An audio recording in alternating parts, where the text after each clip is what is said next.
Welcome to Renovate with Confidence, Focus on Finishes. I'm Maria Killam, the true color expert. I'm the author of White is Complicated, A Decorator's Guide to Choosing the Right White, and founder of True Color Experts Academy. I can't wait to share this content with you today because there's so much here that I've never even posted in my blog. Because once I started putting in order what it takes to choose finishes for a renovation or new build, I realized that a bathroom has a classic look and feel, and that most everyone should have. And there's more to it than subway tile. Those of you who've read many of my posts know that basically my decorating and renovating philosophy is that all roads lead to some kind of subway tile. So if this is the first time you've heard any of my content, stay tuned. There's a method to my madness. First, some background on who I am. For the first 10 years in my 20s, I worked in the corporate environment in various sales positions in the hotel industry. And then in my early 30s, I knew I had to be creative or die. I'd been decorating for my friends and family for 10 years, so I decided to do redesign, and I created a business called One Day Design. I placed an ad in the Yellow Pages that said, "We use what you have to create incredible, affordable interiors." And at the bottom, I wrote expert color consultation. Well, the ad worked, and one day I received a call from a woman who said, "I'm trying to pick a beige for my living room, and I'm looking at all these pink undertones, and some have green undertones. Can you help me with that?" And I said, "Absolutely." And I had no idea what she was talking about. So I decided I better do something about that. And I found a great color course in San Francisco. And after that course, I decided I wanted to be an internationally known color expert. I fell madly in love with color. And I wrote it on a sticky note, stuck it on my mirror. And looking back now, I just didn't realize that I had an entrepreneurial personality type until I got myself fired about 7 or 8 times. For a long time, I thought there was something wrong with me for sure. And it wasn't until I started my blog and it turned into what it is today that I realized that I really should be an entrepreneur. And after I decided to become an internationally known color consultant, I decided to go to work at Benjamin Moore because I knew that that would be the best place to get tons of experience in a short amount of time. I worked in 3 different paint stores in a period of 4 years, and that's where I ended up doing thousands of consultations. And yes, the reason why I worked in 3 different stores is because I gotten fired from the first 2, but it was there that I started to see my system of understanding undertones. And because I had learned from my instructor in San Francisco, who also used large painted boards, it was really nice to get permission to know that you really can't choose the right color by looking at a little 2x2 paint chip. After using all the different larger boards, I began to see that, beige actually has 3 undertones, and that's it. And I'm going to get into that shortly, but that's how my system of undertones started to be created. It was from using all these large boards because I could actually see how color looked with all the different finishes that I was constantly holding next to my large sample boards. My colleagues would joke that Maria would do a call in the middle of the night, and I totally would have. I would drop anything at any time to do a last-minute consultation because I was really committed to learning how color worked. I wanted to be able to walk into any house and know exactly what the color should be. I was never happy with just having one go-to neutral like a lot of designers have. And let's face it, if you have a neutral that works like that for you, there's nothing wrong with that. But as a color consultant, having only a small number of go-to colors really doesn't work. So that's the reason I would drop everything and run all over the city doing consultations. I was committed to staying at Benjamin Moore till I could walk into any house and know exactly what the color should be, and that's exactly what happened. Then, shortly after that, I started my blog Color Me Happy about 6 years ago. I had no idea that it would turn into this place where if you really wanted to know what color something should be, you come to my site. So now I offer interior design, color consulting, I sell my ebooks, the large sample boards, and my live training where I teach Specify Color with Confidence in Toronto and Vancouver. That might change, but right now it's only in Toronto and Vancouver. So if you are in the US, you need to come up here. So before we start, I want to make sure that the way you see color is changed forever. And this is how we're going to do that. I will teach you how to get the most out of your Benjamin Moore fan deck. I will give you just enough color theory to be helpful. We will talk about understanding the world of color. We've broken this down and made it more clear. And for those of you who've seen it before, I think we finally have my system down to where it's even easier to understand than it has been, so I'm really excited to share that with you. And then, of course, the most important word you need to use when choosing color for absolutely anything. We're going to talk about that. And what you need to know about trends when you're renovating a house or building a house. So first I want to talk to you about how a fan deck is made. Here's a picture of me when I was working with a paint company and flown to LA with some other color experts for a project. We were to take 5,000 colored chips, like a fan that had 5,000 colored chips, and reduce it down to 2,000 colors. The project manager had already done a lot of the legwork by taking white strips of paper and sticking all the colors in a row from light to dark. Now, if there was something missing, we were there to fill in the blanks. They had a collection of competitors' fan decks, and our job was to find the color from those fan decks that was missing from the holes on the strip and fill them in. So if you've ever looked at a strip of light to dark, which is what most fan decks look like, sometimes when you look at a color and you look at the lighter one or darker one, you may notice or have thought to yourself, this doesn't look like it's a lighter or darker version of the color. And you might be right, because it's not 100% accurate, because it's way too expensive for a paint company lab to take a dark color and then just come up with 7 lighter shades. So this is actually how a fan deck is made. So I'm going to review with you the US Benjamin Moore fan deck first.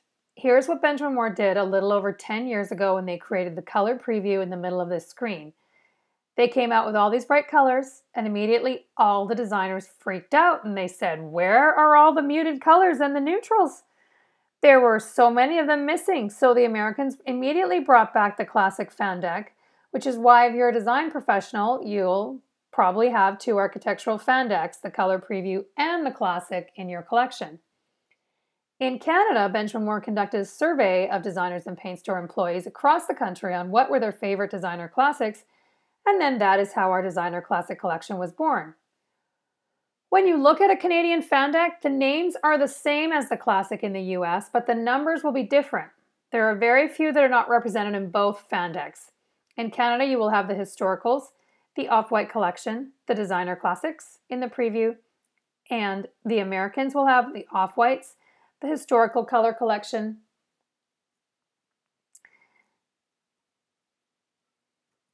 and then you'll have a collection called AC Colors at the very end, but I won't be talking about them because we don't have them here in Canada. So the other thing I want to say about this fan deck is that it's impossible for a paint company to carry every single color in the world. For example, when I chose this coordinating color for my hallway to go with my yellow sofa, I had to go to the American Classic deck because if you have your color preview in front of you, you will see that the colors at the top are really bright and the colors at the bottom are really muted. So there was nothing in the middle. So I had to go to a different fan deck from the preview in order to choose that color. And what you need to know about paint color is that it gets twice as bright and light when it goes up. So when you're looking at the first collection of bright yellows in the color preview, if you've got it in front of you, the hot tip is that you don't ever need to choose a yellow from this collection because you're going to get a screaming yellow.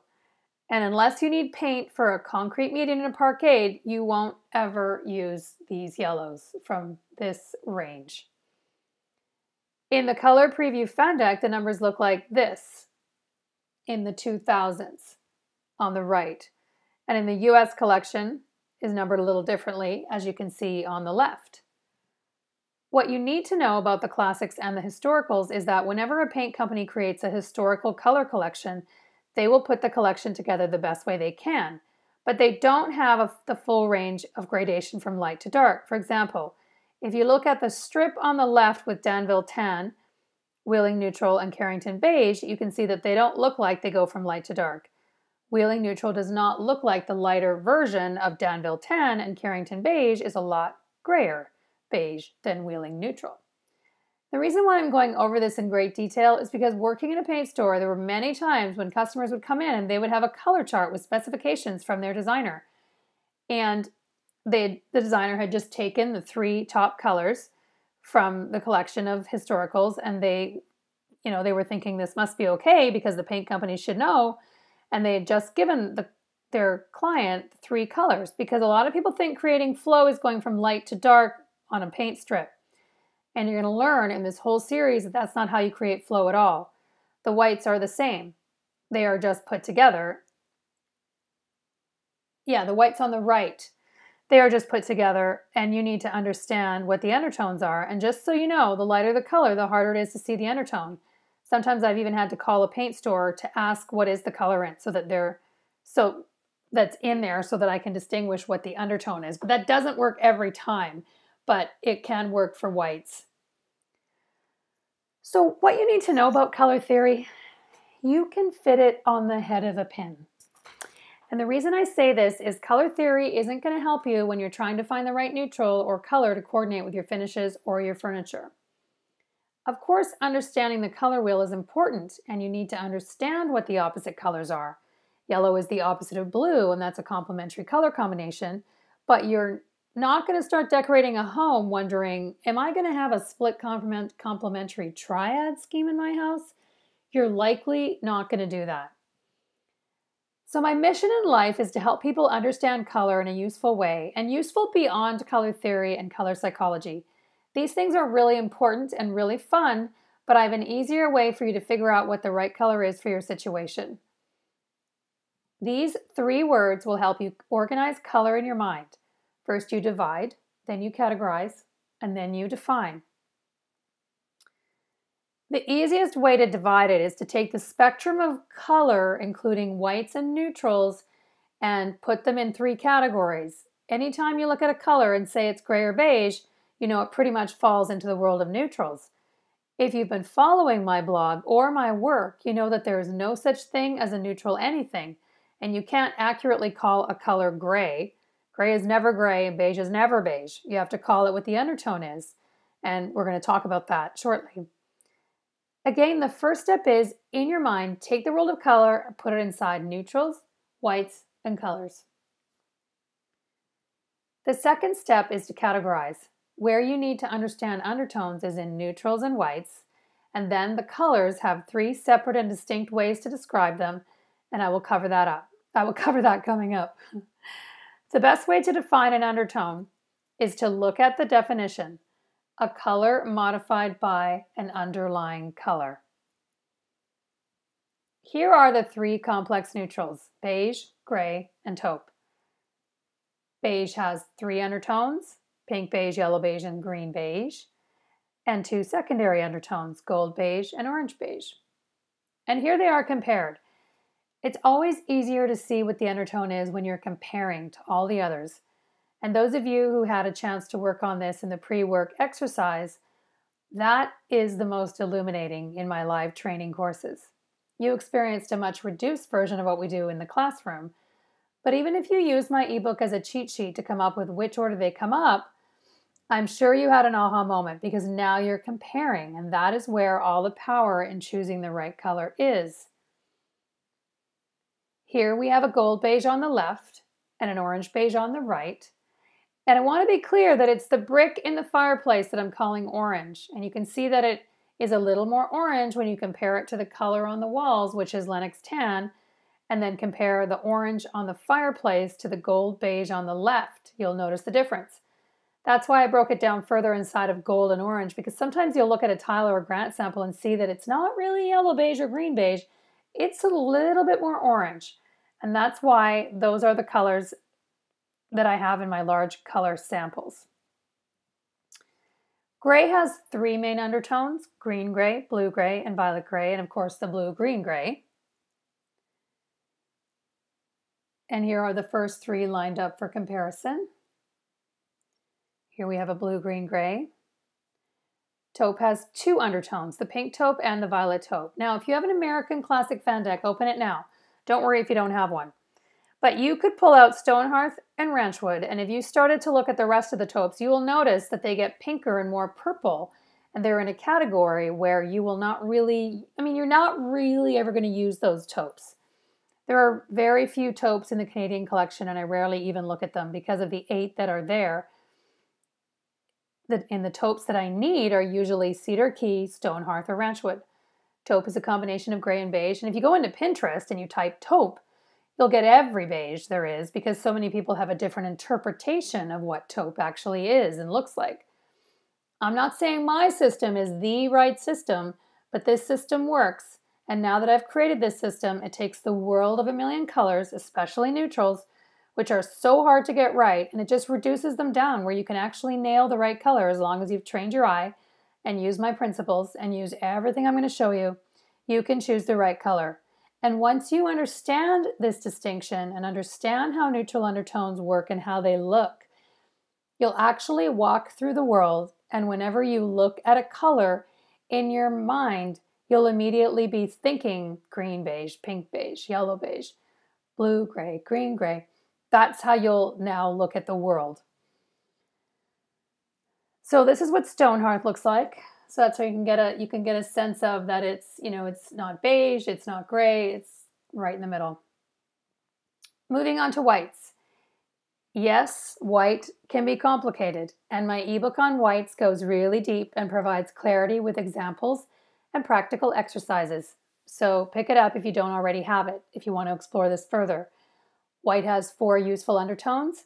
Yes, you can find pinky whites, and yes, there are purple whites, but you will likely never choose a pinky purpley white to paint your cabinets or trim. The whites you need to concern yourself with are blue whites, with white diamond as an example.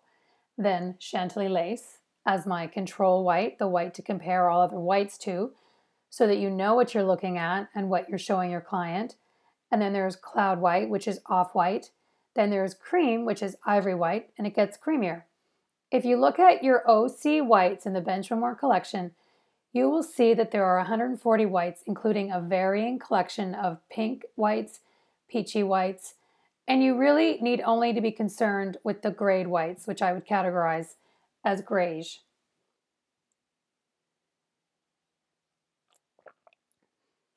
Here we have a room with blue-white trim and off-white walls, and the true white trim on the right, and you can see how it works really well with the clean, bright color in the room.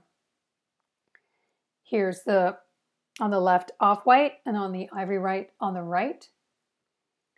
And here we have a grade white, which is in the realm of soft chamois, classic gray, ballet white. Grayish colors change a lot in the light. They may sometimes look green, sometimes they'll look beige, or sometimes like a neutral gray. And I've noticed that the trend now has so many of us wanting light and fresh.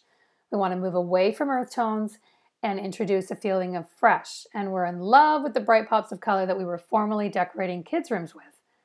So the right gray is really all that is needed to provide the crisp backdrop for all the color we're using now.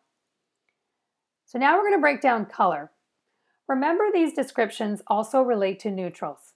If you take any color and tone it down or make it more muddy, it doesn't matter if you're in neutrals or color, but for now, I want you to take neutrals and put them off to the side in your mind as we talk about color.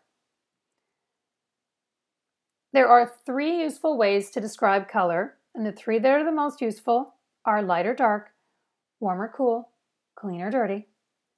And as you can see, it's much easier to see the undertones when you're looking at colors, and that is why you don't need to be as concerned with really distinguishing what they are, because you don't have to be a color expert to look at these mugs and see that, well, one is Kelly green, one is apple green, the other is emerald green, and some are yellow green. If someone asked you what was the difference between the apple green mug and the emerald green mug, you would say one is more blue and one is more yellow. Perspective is everything, and when you're looking at color from the perspective of light or dark, you really want to think in terms of contrast. This is a really, really important distinction. I've been thinking about this a lot, and I blogged about this a couple months ago after reading a quote by the editor of House and Home who said, "I've always felt that the key to great design is contrast, whether it's through texture, color, or light versus dark. Differences are what stimulate the eye and make a room memorable." I just love the way she described that, and she talked about how great designers have the ability to use contrast. And when most of us hear contrast, we immediately go to black and white or cream and brown. We think about the extreme when we're looking at contrast, but because we're talking about choosing finishes, here is how I want you to hold contrast in your mind. I want you to think about it like you're alternating light and dark. For example, if you're looking at this kitchen, you can see that the countertop is black. The white cabinets are in between, and then the floors are a medium brown. So we have this alternating light and dark. Because I'm a white kitchen, purist, my first choice would always be a white countertop, but my second choice would be black because I love the contrast. I think the only place you can get away with not having contrast is in a white-on-white kitchen or bathroom, because then you can add contrast in other ways by the color on the walls and the accessories. This is a really great example of contrast. As you look at both of these images, the first question you could ask yourself is, which one of these would I choose to post on my Pinterest board? Well, the one on the left, right? It has more contrast, and even though I'm not in love with the backsplash, we've got a light backsplash here, a light countertop, and the dark cabinets, and a light floor. So it's really pretty because we've got this alternating of light and dark, including the bar stools. The image on the right has the espresso cabinets with black granite countertops, pink beige floor, pink beige backsplash. When you're choosing finishes, the only look that I think works without contrast is, again, white or cream. I'm guessing I would be hard-pressed to find any of you who would say you were madly in love with the kitchen on the right, and that was the one you wanted for your house. However, wouldn't you say that it's true that this is the kitchen most of us inherit when we buy a new house? So we're going to talk about that a lot in the next few sessions.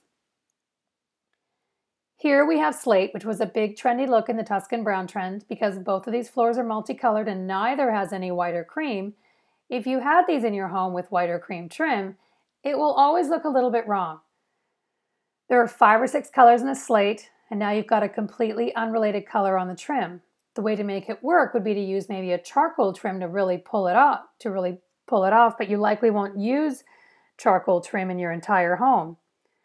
You can see that this is only in the entry though, so if you look through the French doors with hardwood on the other side, you can see that the trim continues. So in this case, you'd have to ignore the fact that it didn't work where your slate was unless you wanted your trim to be a different color in your hallway. The image on the left with all the oak trim works. It matches. There's orange in the slate. The wall color doesn't clash. It would be probably better if it picked up one of the colors in the slate. In this picture, this looks really West Coast contemporary, where a lot of homes with oak trim right now actually look dated and everyone's in a hurry to paint it out.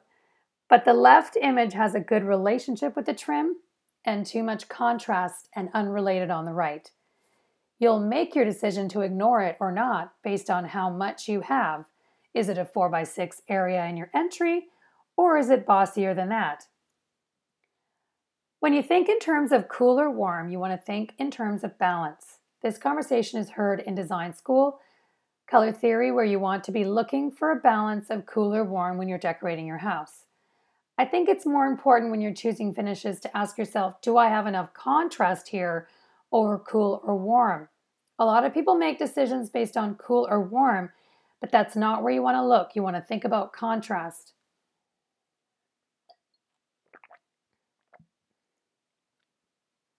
And as soon as I've said that, I want to immediately show you the exception to the rule of contrast.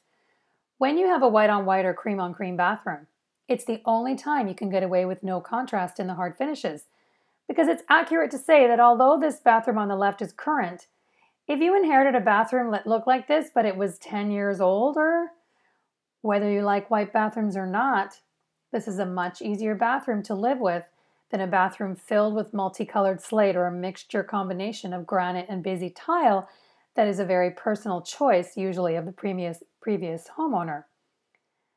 So when you start installing busy patterns in your hard finishes, it becomes as personal as choosing fabric for your living room.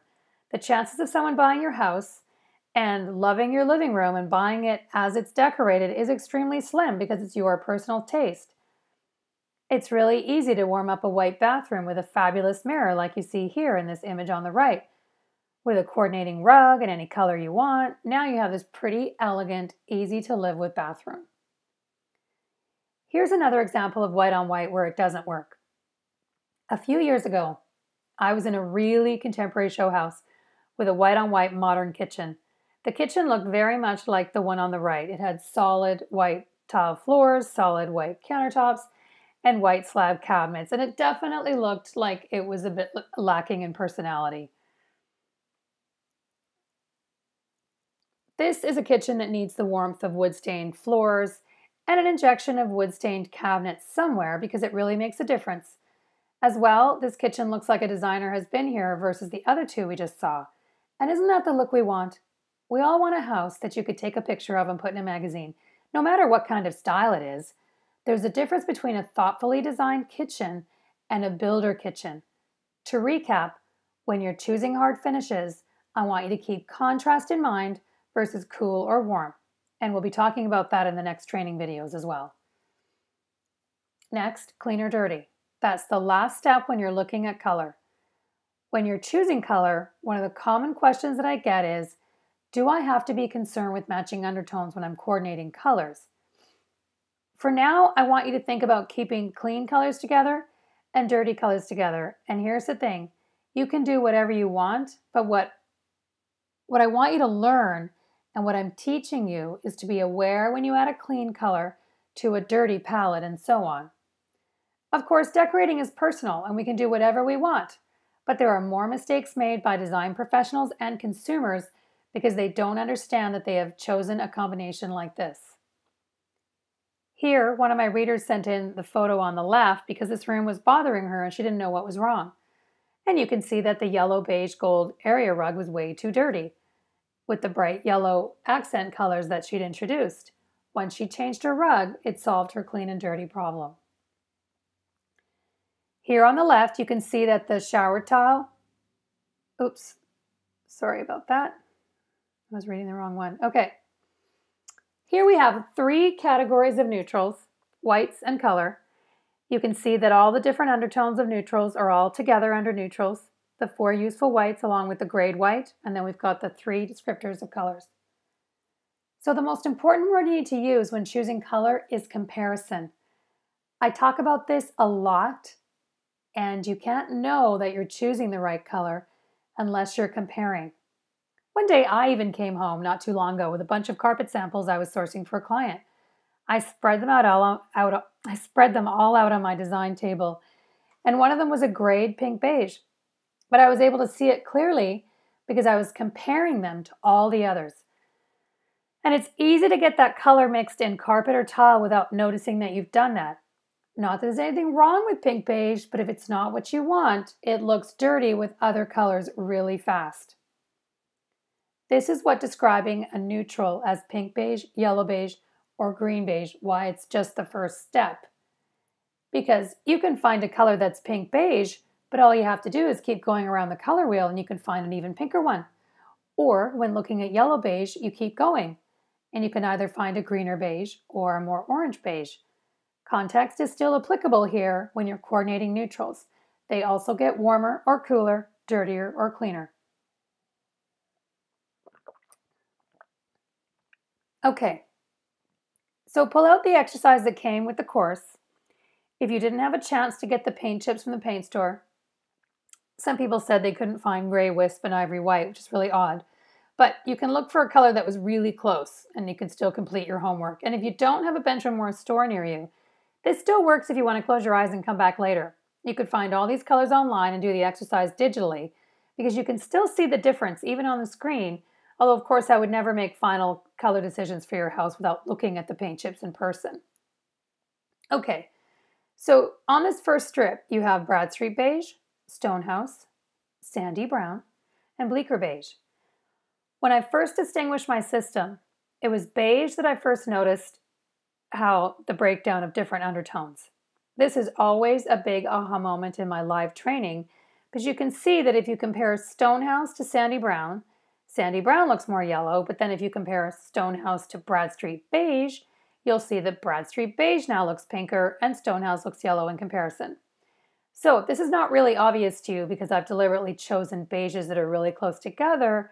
Make sure you place one color chip directly on top of another, especially when the difference is this subtle. Then when you do that, you can easily see that, okay, this one's more green and this one's more yellow. This is the row of grays. We have Revere Pewter, Green Gray, and Stonington Gray, which is the blue gray. Portland Gray,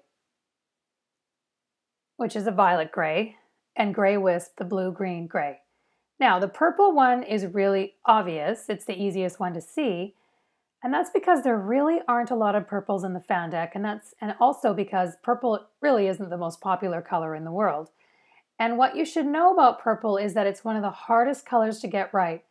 It's on one of those colors where if you don't nail it exactly and get the undertone exactly right, it just looks wrong. And you might have had this experience in the past when you were trying to choose a purple yourself. And then we've got gold beige, orange beige, taupe, and grayed white. Here, it's obviously easier to see the difference between the orange beige and the greener looking gold beige. And then we have taupe, which is a combination of beige and gray. And then the grayish. Then the four whites, the blue white, true white, off-white, and cream. And in my ebook, as well as, of course, my White is Complicated book, they're all listed as well in order.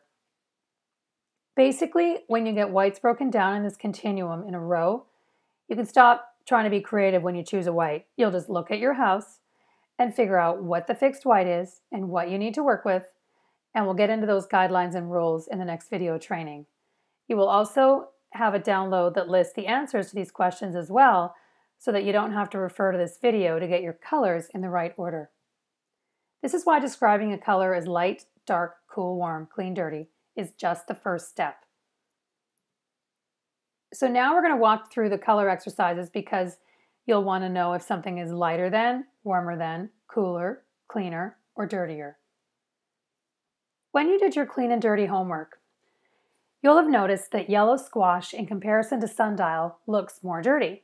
But then when you moved over to the left and compared sundial to peach tone, sundial was the more dirty. Now the difference here is a little harder to see on the screen. This is where you'll probably need the color chips.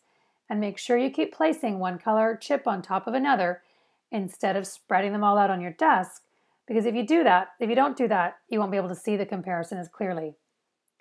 Here with the yellows and clean and dirty, it's easier to see that lemon meringue is cleaner in comparison to hawthorn yellow, but then when you compare hawthorn to Chestertown buff, hawthorn is the cleaner one. Here with the greens, fresh mint, Van Halen green, and soft fern, this is how powerful comparing color is. If you show a client Van Allen green and you know that this color is right for the room and your client says, but this color looks like mint green. So then what you do is you pull out the mintiest color in your color preview deck and compare it to Van Allen green, and your client will say, oh, I see. I do like that green now. Or if you're not a professional, but you're just looking at these chips in your house, you might be thinking about the same thing. You might choose this green to go with your bedding, and then you wonder if it's going to look minty. So now you can see in context what you're dealing with. Same thing with blue. You might be looking at watercolor and wonder if it's baby blue. So then you'll pull out ice blue and compare and realize it's not baby blue at all. This way you can start to understand why clean and dirty are so difficult, because there's just as much context and comparison required when we're choosing colors that go together as when you're choosing neutrals. It's one of the reasons why people really loved Farrow and Ball colors when they first came out, because their little color booklet had all muted and dirty colors and they all look good together, because there was no clean colors thrown into the mix that made those more muted, dirty colors look bad. Now, if you open up a Sherwin-Williams or Benjamin Moore historical brochure, you'll see that there's a mixture of clean and dirty colors, and they don't look as attractive, and that's the reason why, because they're all mixed together in the brochure. Here's what you need to understand about trends and color when you're choosing finishes for your house. The brown trend came to the West Coast around 2002, and that's when I was working at Benjamin Moore. And it was then that I started choosing chocolate brown and blue for clients, because that was the first combination that people started decorating with when it came to the introducing brown. And now, of course, the trends are white, gray, and black. And the biggest color story here is that gray is there to provide a backdrop for bright color. Bright color is too clean to work in a beige room, which is why everyone is moving from beige to gray and pale grayish on their walls. Why is it useful to understand trends for your renovation finishes? Well, every time I hold one of my live training courses, I always do a poll to find out who is still living in a part of the country where the brown trend is alive and well. And I've only had one class where no one raised their hand, and that was in my winter course this past year. And in the spring, when I asked again, and the designers who were from Texas or the Midwest said, yes, we're still in the brown trend. Grays are just starting to come. Anyone who's watching this right now is probably aware that the gray trend is here. I was talking to a client recently and she asked what I thought about painting her cabinets charcoal, and my advice was, as long as you're prepared to paint them once the gray trend is over, then go ahead. I mean, you're not asking me about espresso cabinets right now because they are considered dated, but a few years ago, we probably would have been talking about brown, not charcoal. And she said, yes, I think I would be prepared to do that. And I said, great, then paint them charcoal. You should understand where the trends are in your neighborhood, because in some areas, if you were to install an espresso kitchen right now, it would instantly date your kitchen 10 years because the trend is more than 10 years old. And that would depend on how long the gray trend has been in your area. Just a couple years ago when I spoke in Calgary at a home show, I had a woman come up to me who said she had a white kitchen a few years ago and her house was not selling. It is only after she painted her kitchen brown that it sold instantly. And that's the reason why, if you're building a home or renovating and plan to sell inside of a trend, you can get away with being more trendy. You can get away with gray cabinets and a trendy or creative backsplash if you really, really want one, because that's what most people are looking for. But if you're choosing finishes for your forever house, then that's when I would strongly advise you to go with more whites and creams, and we'll talk about stained wood cabinets too in the next training videos. I'm clear white or cream is not a reality for every house, so we'll talk about how to choose finishes for them too. This is what the renovation dilemma is, and this is what we'll be talking about step by step in the next video. And that is, what if I'm only renovating one area of my house? How do I create flow, and what do I do with the rest of my house that's dated? And here's what you do. You're moving forward in your new space. When I renovated the house we bought over 2 years ago now and redid our kitchen, and our bathrooms are not done yet. Here's my main 80s bathroom, and it's still cream and yellow beige, and so is the trim. And the trim in the rest of my house is off-white to go with my off-white countertops. And my entire new, fresher, trendier color scheme. So we will talk more about this in the next training video. But the point that I want to make here is that my bathrooms are still cream, and we moved forward in the main areas of the house where we moved to more of an off-white palette. Next, I want to walk you through the next exercise here. Besides the actual link to the next video, you'll get a link to a Pinterest board with 10 images, and you'll also have a worksheet to download. And just for the purpose of training your eye, I want you to look at an image and see if you can tell which undertone it is, and a bonus question would be to write down what color you think it is. And for next week, you'll also have a download for the worksheet to walk through your own house when you learn my method. Thanks for watching, everyone. See you in the next training video.